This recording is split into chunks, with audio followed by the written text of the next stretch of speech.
একান্ত এই মুহূর্তগুলো খুব গোপনে আসে। একটু মন দিয়ে শুনুন। আপনার চারপাশে হয়তো এখন অনেকেই আছেন, কিন্তু এই গল্পটা শুধু আপনার আর আমার একান্তই মনের গভীরের কথা। তাই যদি পারেন একটু একা হয়ে বসুন, কারণ জীবনের কিছু অভিজ্ঞতা এতই জটিল আর সংবেদনশীল হয় যে সেগুলো প্রকাশ্যে আনতে চাইলেও কেমন যেন বাধো বাধো লাগে। আমার নাম শ্রেয়া। আমার বাড়ি বর্ধমান জেলায় একটা ছোট শহরে। আজ আপনাদের যে গল্পটা শোনাতে চলেছি তা আমার নিজের জীবনের এক অনভিপ্রেক্ষিত অধ্যায়ের কথা। সে গল্পটা শুরু হয়েছিল খুব স্বাভাবিকভাবে, কিন্তু শেষ হয়েছিল এক তীব্র অনুভূতি আর লুকানো যন্ত্রণার স্রোতে। জীবনে এমন অনেক সম্পর্ক থাকে যা সমাজের চোখে হয়তো গ্রহণযোগ্য নয়, কিন্তু মানুষের মন আর আবেগের কাছে তার যুক্তি খুঁজে পাওয়া ভার।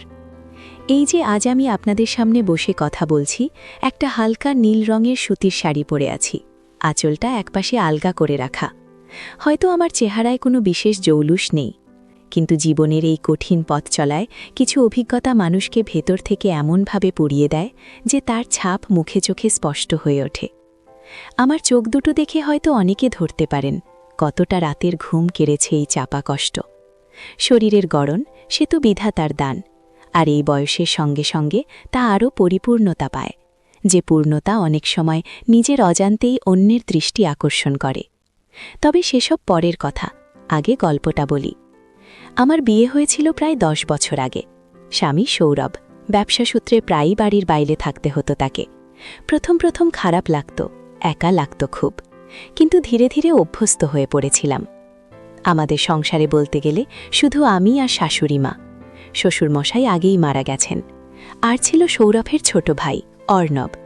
অর্ণব তখন সবে কলেজে উঠেছে। ছোটবেলা থেকেই অর্ণবকে দেখেছি।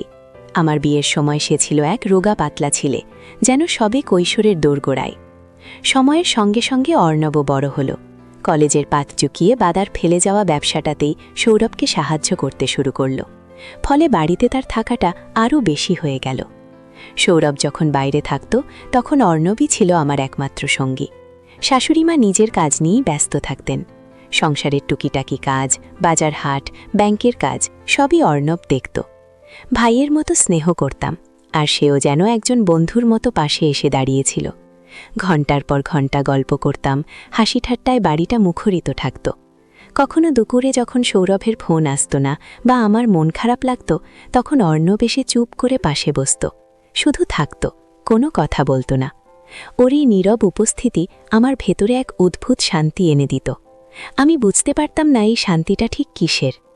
ধীরে ধীরে সেই শান্তির অনুভূতিটা কেমন যেন পাল্টে যেতে লাগল। আমার মনে পড়ে একদিন দুপুরবেলা, প্রচণ্ড গরম।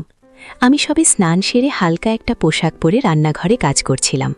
আঁচলটা ঠিকমতো পরা ছিল না, পিঠের অনেকটা খোলা ছিল। হঠাৎ অর্ণব এলো জল চাইতে। ওকে দেখে কেমন যেন অস্বস্তি লাগল। ওর চোখ দুটো আমার পিঠের দিকে আটকে ছিল। আমি তাড়াতাড়ি আঁচলটা টেনে নিয়েছিলাম। সেদিনের পর থেকে আমার মনে এক সূক্ষ্ম পরিবর্তন আসতে শুরু করল। অর্ণবের চোখের চাহনিতে একটা নতুন ভাষা খুঁজে পাচ্ছিলাম, যা আগে কখনো দেখিনি। ও আমাকে দেখে হাসত, কিন্তু সে হাসিতে কেমন যেন একটা লুকানো অর্থ থাকত।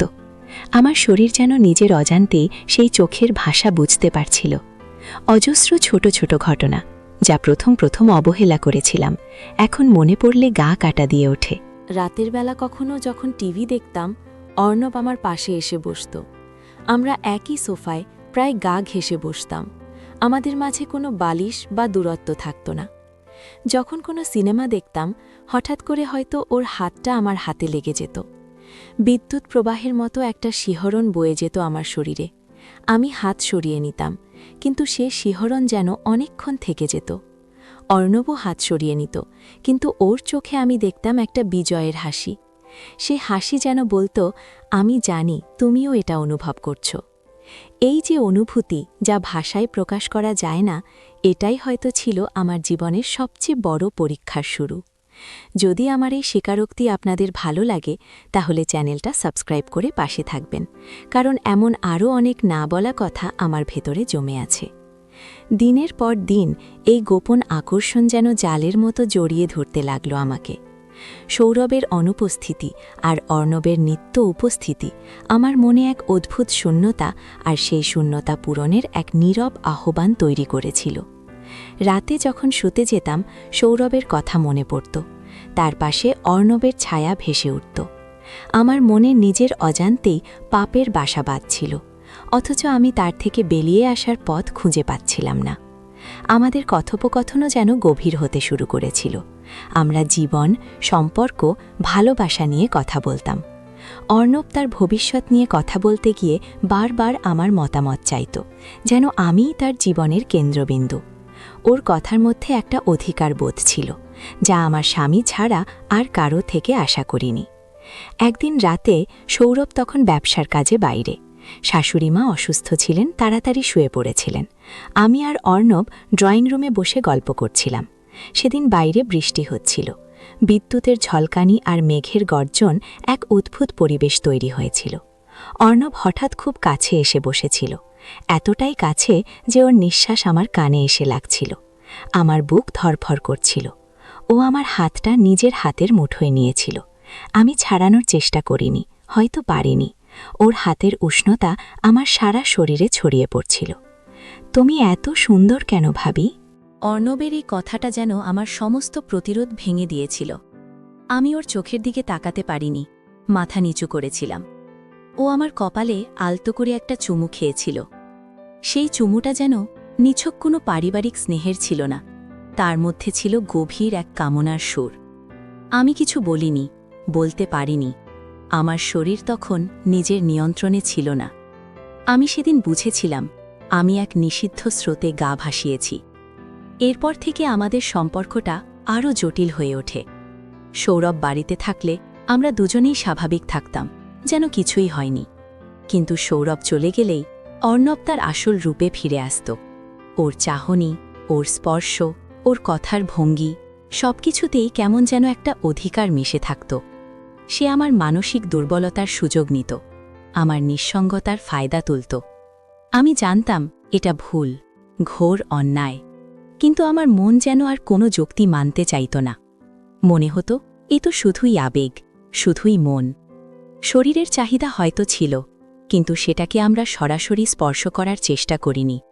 বরং সেই তীব্র আকর্ষণকে আমরা কথার মাধ্যমে, চোখের মাধ্যমে, আলতো স্পর্শের মাধ্যমে প্রকাশ করতাম। কখনো রান্নাঘরে কাজ করতে করতে আমার পেছনে এসে দাঁড়াত। ওর উষ্ণ নিঃশ্বাস আমার ঘাড়ে পড়ত, আমি স্থির হয়ে যেতাম। কখনো রাতের খাবারের পর গল্প করতে করতে আমার হাতে আলতো করে ওর হাতটা রেখে দিত। সে হাত সরালে ও আমার দিকে এক বিষণ্ণ দৃষ্টিতে তাকাত, যেন বলতো আমাকে এত কষ্ট দিও না। আমার ভেতরটা এক গভীর অপরাধ বোধে পড়ছিল। আমি বুঝতে পারছিলাম আমি এমন এক পথে চলেছি যার শেষটা খুব ভয়ঙ্কর হতে পারে। সমাজ, পরিবার, এমনকি আমার নিজের কাছেও আমি ক্রমশ ছোট হয়ে যাচ্ছিলাম। তবুও সেই মুহূর্তগুলোর আকর্ষণ আমি এড়াতে পারতাম না। অর্ণব আমাকে এমন কিছু অনুভূতি দিত যা হয়তো আমি আমার স্বামীর কাছ থেকে পাইনি, বা হয়তো সেভাবে চাওয়ার সুযোগ হয়নি। সেই অনুভূতিগুলো আমাকে যেন ভাসিয়ে নিয়ে যেত এক অন্য জগতে। তবে এই লুকানো সম্পর্কের পরিণতি ভালো হয় না। হয়তো সেদিনের সেই তীব্র আকর্ষণ আর আবেগের পেছনে লুকিয়েছিল এক গভীর ফাঁদ। একদিন শাশুড়িমা আমাদের দুজনকে বেশ ঘনিষ্ঠভাবে গল্প করতে দেখে ফেলেন।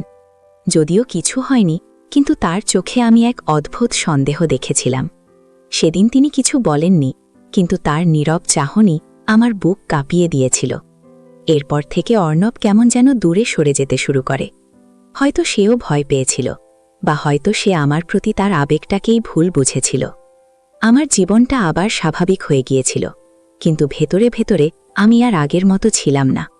সেই দিনের পর থেকে অর্ণব আমার সাথে কথা বলা অনেকটাই কমিয়ে দিয়েছে। আমরা দুজনেই যেন এক অদৃশ্য দেয়াল তুলে দিয়েছিলাম। তার নীরবতা আমাকে আরও কষ্ট দিত। আমি বুঝতাম এই সম্পর্কের কোনো ভবিষ্যৎ নেই। সমাজ বা পরিবার কেউই তা মেনে নেবে না। এই অভিজ্ঞতা আমাকে শিখিয়েছে যে আবেগের তীব্রতা যতই হোক না কেন, কিছু সম্পর্কের সীমারেখা পার হওয়া ঠিক নয়। মুহূর্তের আকর্ষণ হয়তো জীবনে এক নতুন উত্তেজনার জন্ম দেয়, কিন্তু তার দীর্ঘমেয়াদী ফল হয়তো হয় এক গভীর ক্ষত, যা সারা জীবন বয়ে নিয়ে বেড়াতে হয়। জীবন মানুষকে অনেক কিছু শেখায়। এই গোপন সম্পর্ক আমার জীবনে ছিল এক বড় শিক্ষা। আমাদের আবেগকে নিয়ন্ত্রণ করা কতটা জরুরি, আর সমাজের নিয়ম মেনে চলার গুরুত্ব কতটা, তা আমি সেদিন হাড়ে হাড়ে বুঝেছিলাম।